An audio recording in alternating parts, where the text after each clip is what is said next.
a bit more passenger. A bit more passenger. Okay, passenger down, you're good. A bit more passenger.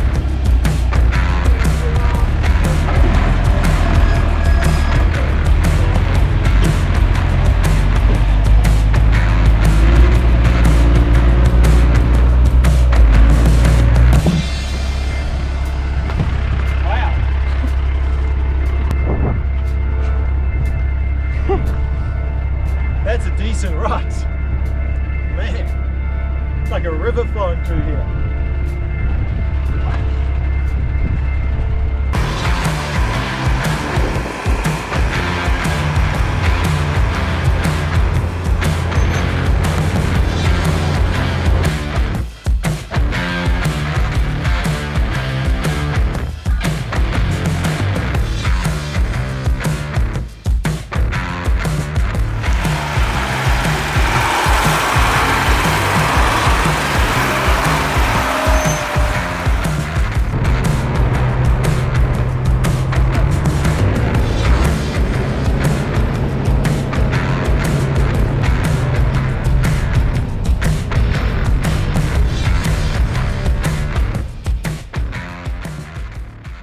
Good morning for another new little slice of paradise. We have this morning changed location after this little 4-drive track.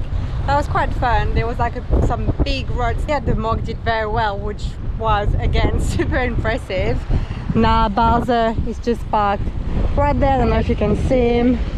Chris is in the water just over there, giving it another go at spearfishing, because yesterday was really windy at the end of the day and quite a bit murky in the water and everything. So hopefully this part is a bit more sheltered. It doesn't look as sandy, it looks much better condition, but the wind is picking up now, unfortunately. So that's why he's going now. Me, I guess I'm just gonna explore. It's like a little island. But yesterday I was just like chilling on the beach and get a bit of sun. I did some training. So that's the plan. I'm gonna keep an eye on Chris as well and explore around. So Chris is just right there. Just followed him around the island. It's definitely rougher on that side. Looks beautiful, but it must be bobbing around like crazy out there. Just went for a dive. Ah, does he have something? Yay!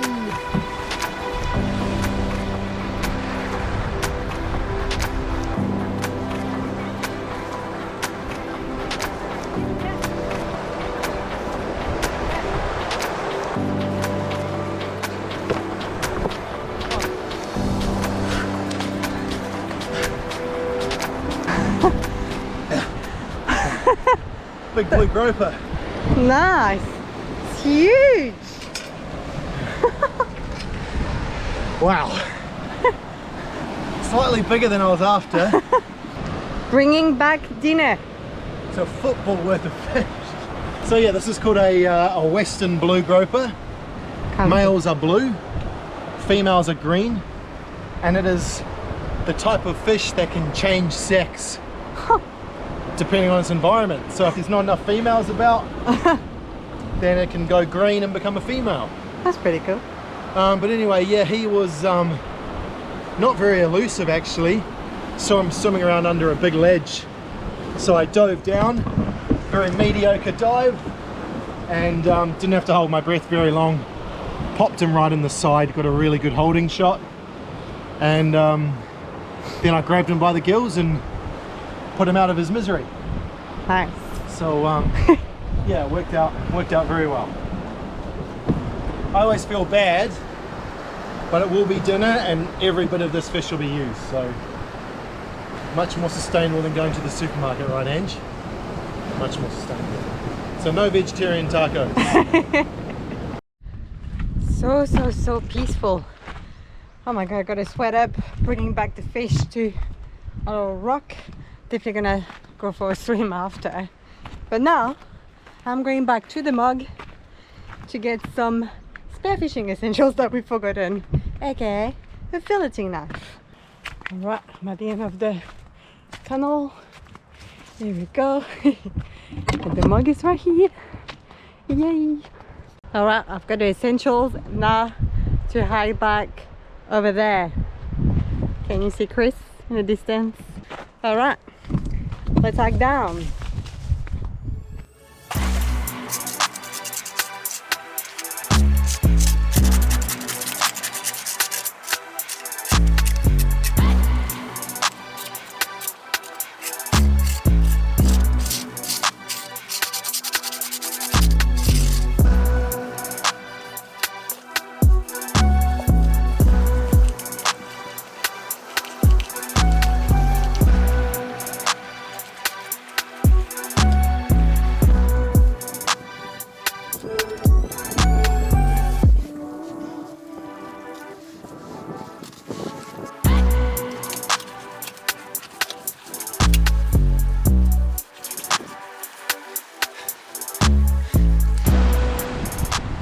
Mission successful.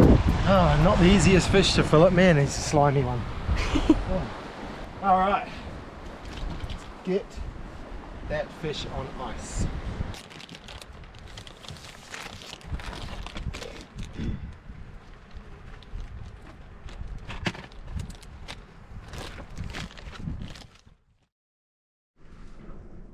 Alright, so we made it back to camp. This is our current view. And what a view. It's so nice. Now the wind is picking up quite a bit. So we'll probably have to seek shelter on the other side of the mog to make the fish tacos. Just show you very briefly the setup right now. It's been just so basic. Everything like in boxes. We don't even have a fridge. It's just an ice box. We've got our sheets and bedding over here. The clothing just like in really messy way. And nothing better than a coffee post hike. Oh yeah. Please have a seat in your palace. Oh, thank you. Palace.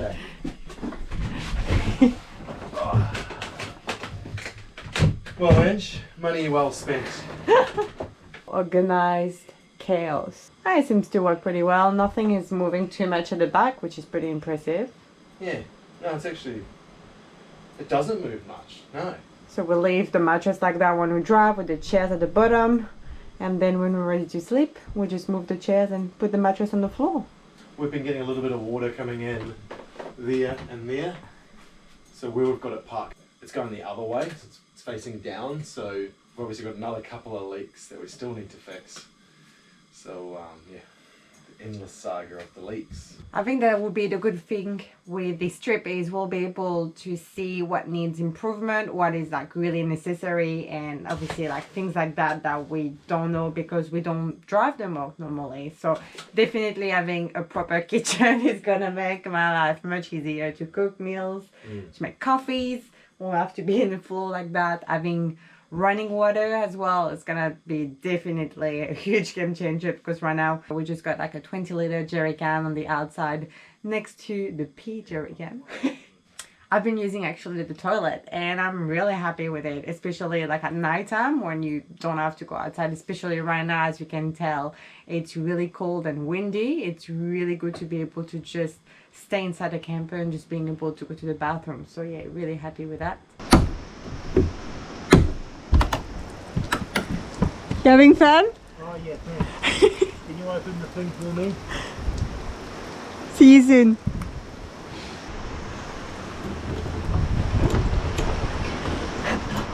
Oh, that was lucky.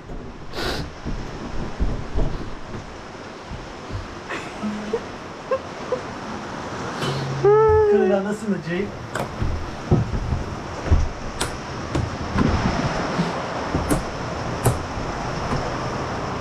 That's, I guess, the main benefit we've already experienced so far. In bad weather, the mog is amazing. It's just so good to be able to escape the elements. It'd be nice and dry.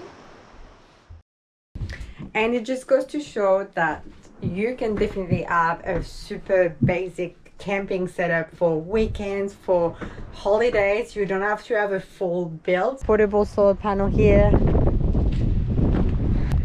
And then just like our table and chairs outside. But what a view. Well, the temperature certainly has dropped, but cheers anyway.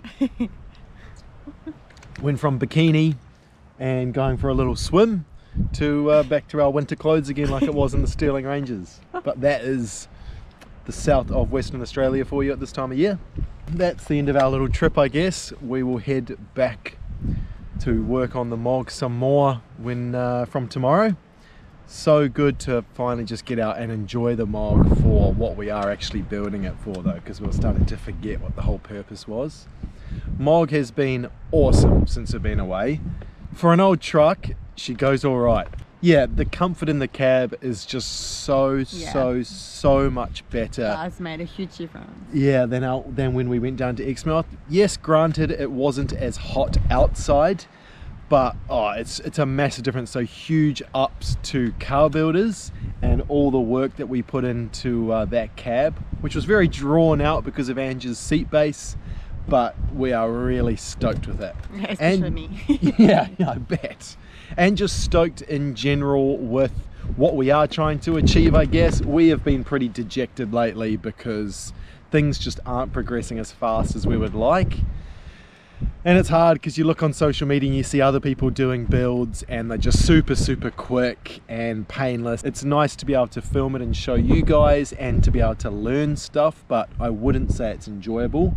Mostly for the stress of spending all of our money and all of our time, but not really being assured that we're doing the right thing, I guess. But I mean, hopefully we are. Hopefully it's just because it's taking so long. But anyway, back to continually working on the MOG. Hopefully we're still praying that we will have enough done by the end of the year that we can hit the road full time again. Yeah. One really important thing that we've learned from this trip is that we must have bar work on the side of the box, because things got pretty tricky in the Stirling Ranges. I'll roll some clips now of us kind of trying to get out of a basically a little hiking spot.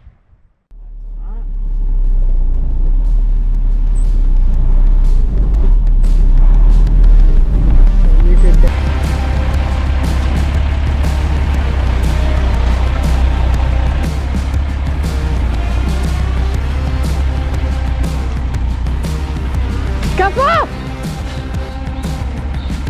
Okay, all good.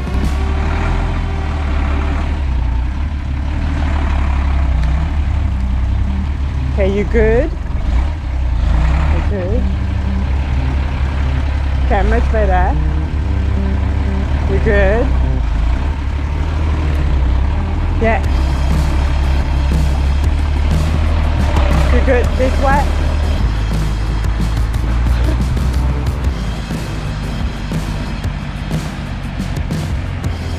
Good.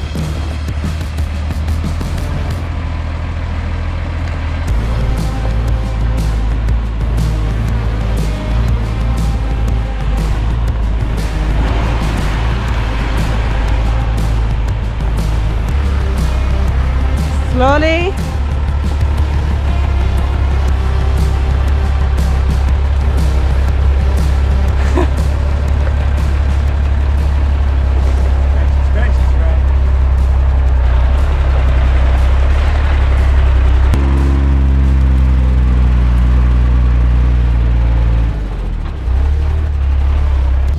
But an eventful morning. Well, we have to get used to it, I guess. How was it? Well, it was our first foray into driving through trees. It's not too bad. I definitely need to put a camera at the very top of the roof looking forward so I can really see the height. And we definitely need some bar work because yeah, it's just too much scraping going along. But no, it was alright. It was alright. You did well. Yeah, I didn't expect that first thing in the morning I will have to do that. Like, I definitely had my a little warm up before the hike we're about to do, that's for sure.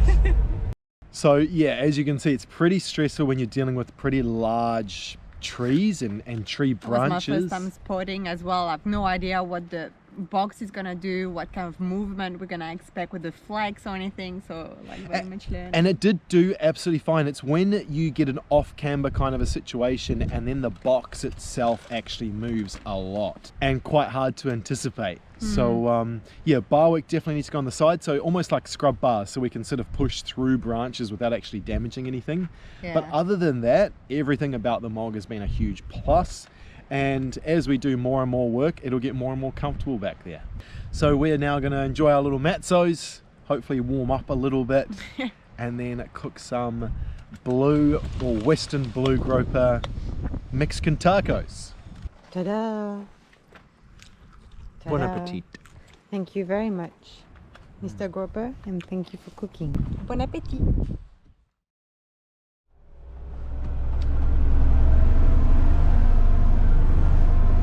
As you can see, the weather is definitely not as nice as yesterday, so it's good timing to go back home. Do a big cleanup, definitely needs it. And then from tomorrow, get started on the build again. My bestie and your bestie sit down by the fire. Next one.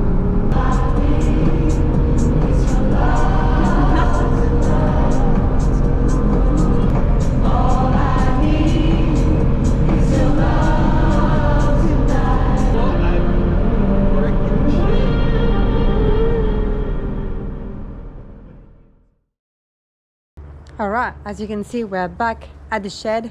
It's been 2 days. We've been working super hard.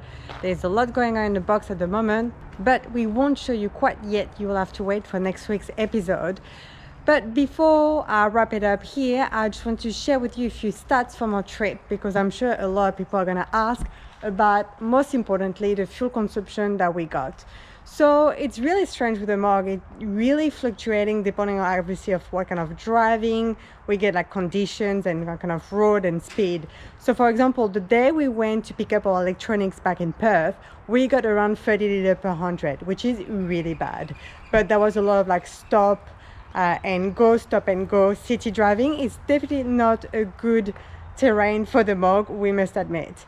But when we went down south on the highway, like at full speed, which is obviously for us around 85 kilometers an hour, we were around 23 liters per 100, which we were quite surprised. We find it quite good for like such a big truck. It's pretty impressive, to be honest. When we engaged four-wheel drive and deflox, we did quite a little bit of like dirt roads and things like that. We were more around 27 liters per 100. So obviously with the hills and everything, the Mog consume a little bit more diesel, which makes sense. But on average, around 25 liters per 100, depending like of the terrain for the entire trip. So we're pretty happy with it. That was not a huge surprise. That was the first time that I was able to calculate that with a camper. Another thing as well that surprisingly we didn't expect, we got on a weighbridge and we got the surprise of weighing the Mog, which is 7.5 tons at the moment. So we were very happy with that. We still have plenty of weight to play with for the fit out of the camper, which obviously we've got a 12-ton GVM. So we definitely won't reach 12 tons, but yeah, we're very happy with that. That was a nice little surprise. As you can see, Chris here is doing more brackets. We've got a lot more to come in the coming weeks. So Straight back into it. So what can people expect? So first up, we're going to put the fridge in and box all around the fridge and make sure it's nice and secure. We're going to sort all of the plumbing out once the fridge is in and start to frame up the kitchen with the aluminium, hence why we're doing all these brackets. And we've also got all of the electronics. So basically the brains of the box we will start to put in and put it all together. So for us, it's kind of like the final stages, I guess, of the main part of construction for inside the box. But yeah, it was so nice to have a bit of a refresher, a bit of a little week-long break away so that we can, you know, hit this with fresh eyes. And it's kind of shown us how much we're missing by constantly working on this thing. So maybe it will give us a bit of a kick up the butt to work even longer hours until it's done. So if you would like to support us and support the build and give us an extra boost of encouragement, please subscribe to the channel if you're not subscribed already, leave a comment, flick us a like. If you want to get access to some sneak peek and exclusive update, we've got our Patreon page. We have our stickers. Any help goes a very long way, so thank you very much. Thank you so much, and cheers for watching, guys. We'll see you next week.